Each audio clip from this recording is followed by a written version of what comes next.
Roger Maris secured his place in baseball history with one of the most legendary yet controversial seasons ever. His shattering of the Major League Baseball home run record in 1961 proved to be more of a punishment rather than an accolade, often overshadowing the greatness that he achieved throughout his career. This would go on to not only affect his baseball career, but his personal life as well. Some may argue that he should get more recognition for all that he achieved in his career, while others may argue that he is recognized too much, and so the untold story of Roger Maris. Roger Maris was born on September 10th, 1934 in Hibbing, Minnesota. Although many people remember him as Roger Maris, his real name was actually Roger Eugene Maras. He was born to Rudolf and Corinne Maras, who were both of Croatian descent. Maris would go on to change his name during early stages of his baseball career when he endured taunting. Roger grew up in a working-class family as his father would work for the Northern Railroad during Roger's early childhood.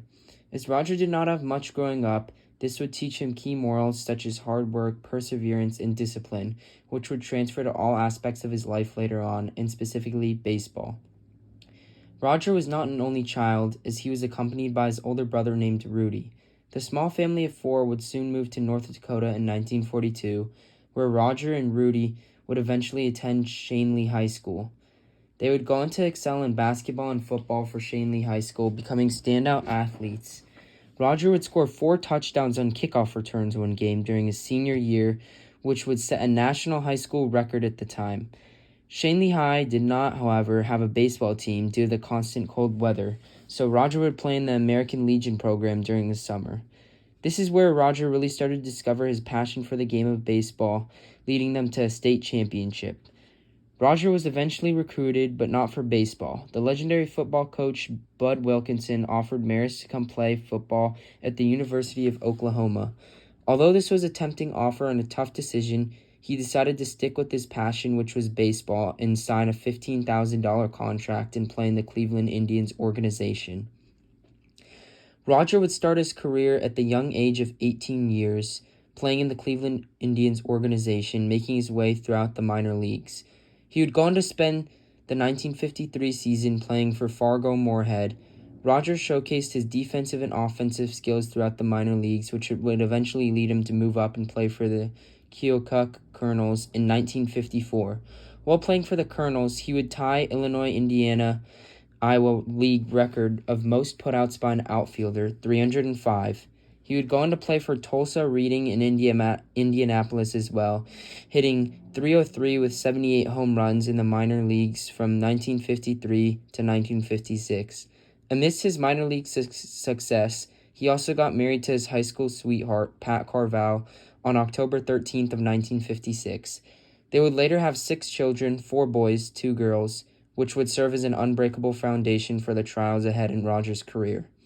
He would eventually get the call-up from the Indians on April 16th of 1957, in which he would go 3 for 5 on the day, recording a few hits.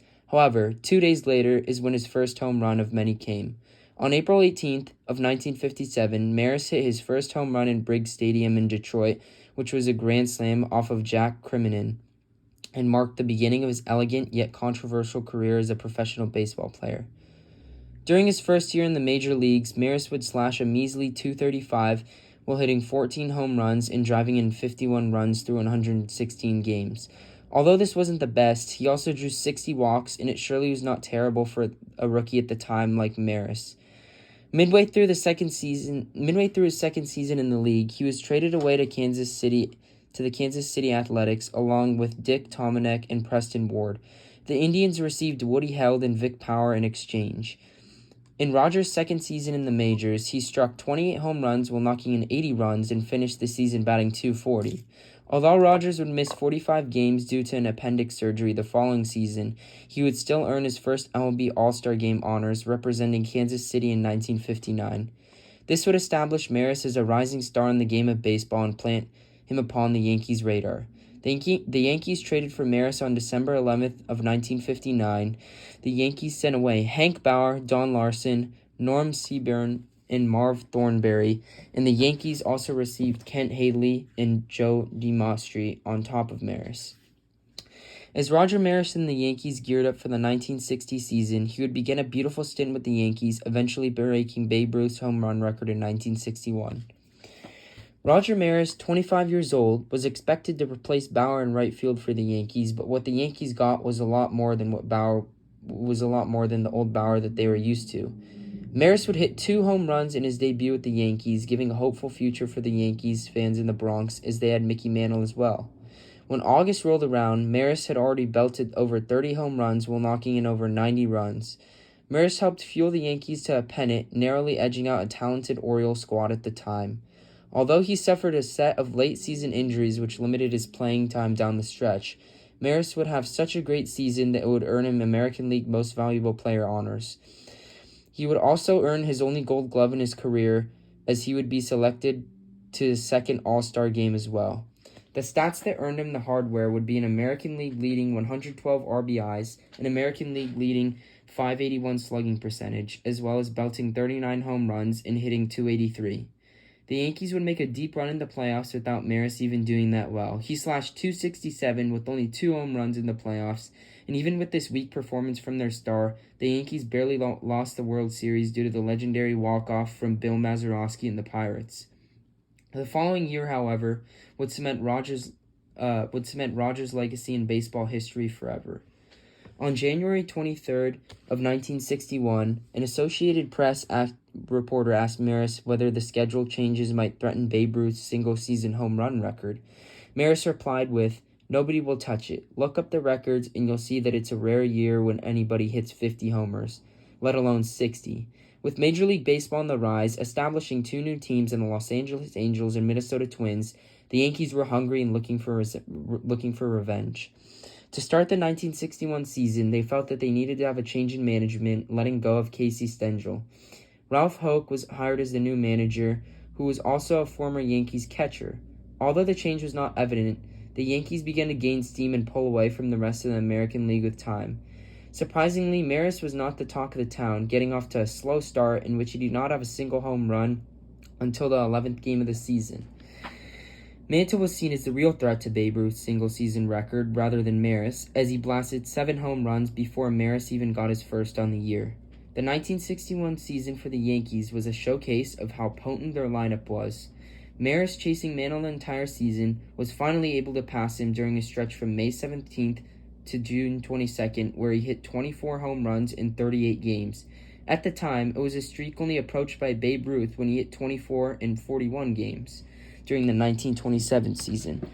Maris was gaining speed, and he was gaining it fast. He would hit 15 home runs in the month of June alone, and with the help of Whitey Ford's 8-0 record-setting month, the Yankees were in good shape in the American League.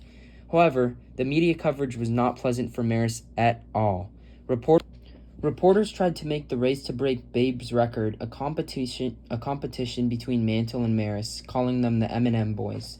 The media and the public had already been partial to Babe Ruth before a threat like this came upon the record, back in 1956 when Mickey Mantle came close, hitting 52 home runs.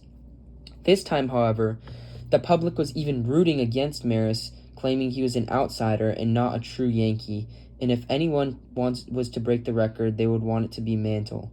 Amidst all this chaos, the Yankees still needed to keep winning, and they began to play a crucial 3-game series against the Tigers, who were 1.5 games back at the time. Maris sat at 51 home runs, while Mantle sat at 48. They both, however, had a pair of home runs in the series, which would spark the Yanks to win the series and fuel a 13-game winning streak where the record was to be decided. The mass media attention that Maris and Mantle were still receiving at this time was crazy. Reporters would swarm them on road trips, off buses, in clubhouses. They would follow their every move. Mantle seemed to handle the pressers well, whereas Maris could not bear it anymore. He could not even go to church without being bothered. He would often end up hiding in training rooms, waiting for the reporters to go away. Roger Maris wanted to be a professional baseball player, nothing more, nothing less. Not a celebrity, a baseball player. And with the mass media attention, this started to wear heavy on him. He began to have trouble sleeping, as well as clumps of his hair began to fall out. As if to make matters worse, people started arguing that the record must be broken within the 154-game span that Babe Ruth did, due to the additional games that were added, or that it wouldn't actually count. Mantle went out with an injury in late September, leaving the lone spotlight all on Roger Maris. Maris would say, "I'm not trying to be Babe Ruth, I'm trying to hit 61 home runs and be Roger Maris." Finally, the 61st home run came against Red Sox reliever Tracy Stollard in the bottom of the fourth inning, which finally ended the gruesome chase. It was a bittersweet moment as people rejoiced and resented what Maris had accomplished that day on October 1st of 1951. Later on, speaking at the 1980 All-Star Game, he would go on to say, "They acted as though I was doing something wrong, poisoning the record books or something. Do you know what I have to do? What I have to show for 61 home runs? Nothing. Exactly nothing." However, the season was not over yet, as the Yankees now had a World Series to chase, which they would go on to beat the Reds in 5 games and become the World Series champions.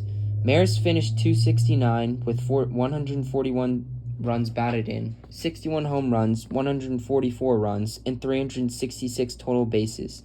To cap off the season, Maris was awarded with the 1961 Hickok Belt for Athlete of the Year, as well as his second MVP award. In hindsight, this seemed great for Maris, but deep down, this man was hurt. People resented him for doing his job, and it wasn't until years later until people started to appreciate him. He even offered to say that it would have been better if he had never even broken or attempted to break the record. The remainder of Roger Maris's career was often plagued with injuries, as he never even came close to recreating what he had done in that special 1961 season. He had a strong year in 1962, but nothing came close to 1961.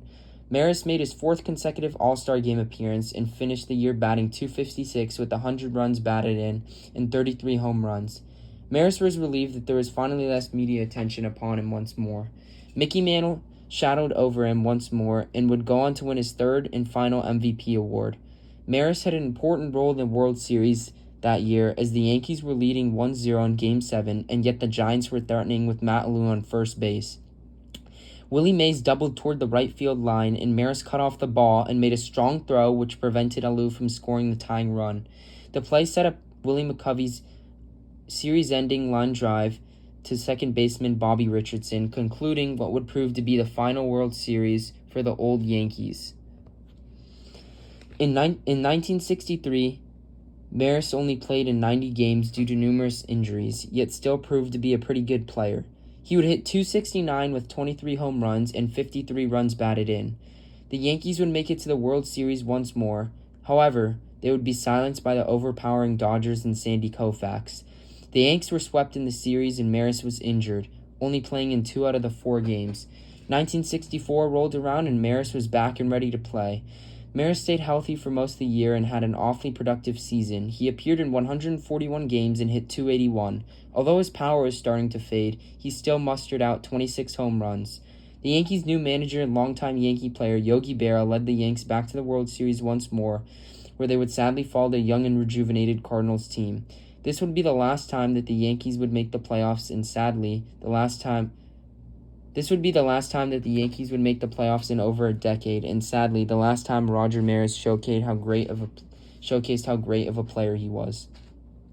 The 1965 season came, and Maris was plagued with injuries once more. He was misdiagnosed with a broken bone in his hand and only appeared in 46 games, hitting a measly .246 with only 8 home runs. This drew unwanted media attention to Maris once more, as reporters and the public now claimed that he was failing the Yankees, even though their other stars such as Mickey Mantle faced injuries and were sidelined for a significant chunk of the 1965 season as well. This added to the resentment that Maris had built up towards New York, and the resentment that New York had built up towards Maris. This brought back many feelings from 1961, as fans were not trying to put the blame on someone for their declining franchise.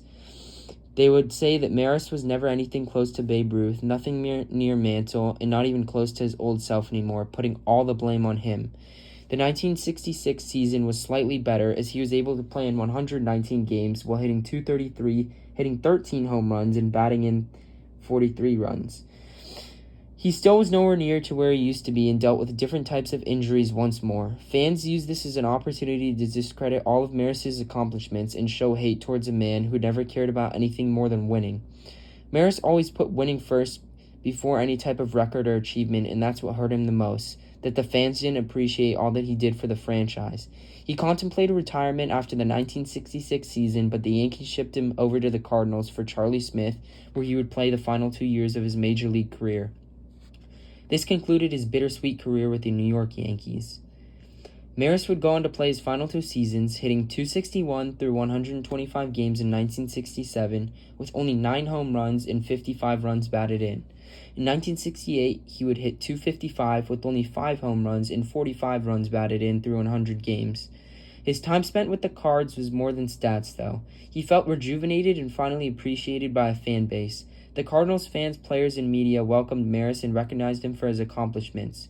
Maris fit into a veteran role, performing when the team needed him to and not having to worry about being the superstar. The best thing about being in St. Louis was the people that appreciated Roger Maris for being Roger Maris, nothing more, nothing less. In Maris's first year with the Cards, he had his best World Series performance yet, batting .385 while knocking in 7 runs, which would net the Cardinals yet another World Series title. The 1968 season would conclude Maris's career as he was riddled with injuries once more. Though the Cardinals were able to defend their National League title once more, they sadly could not win a World Series title. Roger Maris helped net 3 World Series titles, along with 7 pennant winners, 7 All-Star Game appearances, 2 MVP awards, 1 Gold Glove, and the most home runs in single-season history at the time, which were accomplishments unheard of from players in the 1960s. The following ensued after Maris retired. First off, the Cardinals owner decided to give Maris a beer distributorship in Gainesville, Florida, which kept Maris and his brother Rudy busy. The Maris Brothers Distributing Company was operated solely by Maris and his brother, and they would provide Anheuser-Busch beer in Central Florida. Maris was enjoying his time away from the sport while occasionally stopping by at spring training games sometimes. However, in 1973, the Yankees had a change in ownership, which opened for a possibility of reconciliation between the two parties. George Steinbrenner was welcoming and vowed to honor the Yankees' winning culture by paying respects to the greats such as Maris. In 1977, Mantle and Maris both traveled back to Yankee Stadium, where they would raise the American League pennant, and Maris would surprisingly hear new supporting chants of "Maris, Maris." Around this same time, Maris and his wife Pat had 6 children whom they took care of very well. Roger was becoming a family man on top of everything else and really started to enjoy his life. Sadly, in 1984, Maris was diagnosed with lymphatic cancer. At the time, doctors were hopeful that Maris could beat it, but it would sadly take his life later on. Goodness still flourished during these times as the Yankees finally retired his number 9 on Old Timers Day during July 21st of 1984. They also dedicated a plaque to Maris which read, a great player and author of one of the most remarkable chapters in the history of Major League Baseball. Maris's health would continue to decline over the next year, gradually getting worse as time went on, and sadly he would pass away on December 14th of 1985 at 51 years of age. In 1998, the Maris home run record was being threatened by none other than Mark McGwire and Sammy Sosa. This time, however, fans treated these players differently than how they treated Maris. Fans embraced the change as stadiums were sold out game after game, fans trying to get a glimpse of history. The treatment was so different towards these two men, and it made people realize how harsh they had treated Maris. Maris, a ball player who was traded to the Yankees, and all he ever wanted was for the team to win and succeed. Maris, a boy who came from nothing. In the wake of this realization, fans looked back upon Maris's accomplishments and appreciated them, especially when steroid accusations were placed upon Sosa and McGwire, which made these feats that Maris accomplished even more impressive. The Roger Maris story goes beyond baseball, as the Roger Maris Cancer Center was established in 1990 and is still dedicated to helping cancer patients by providing top-notch treatment and care. And so that concludes the untold story of Roger Maris. Maris, a boy who came from nothing but knew one thing was certain. He wanted to win. Undeserved hate for no reason, yet still had the passion and drive to help create a winning culture in the Bronx. Roger Maris is a legend in the game of baseball that people often overlook and underappreciate, and so that is the story told about the man who hit 61.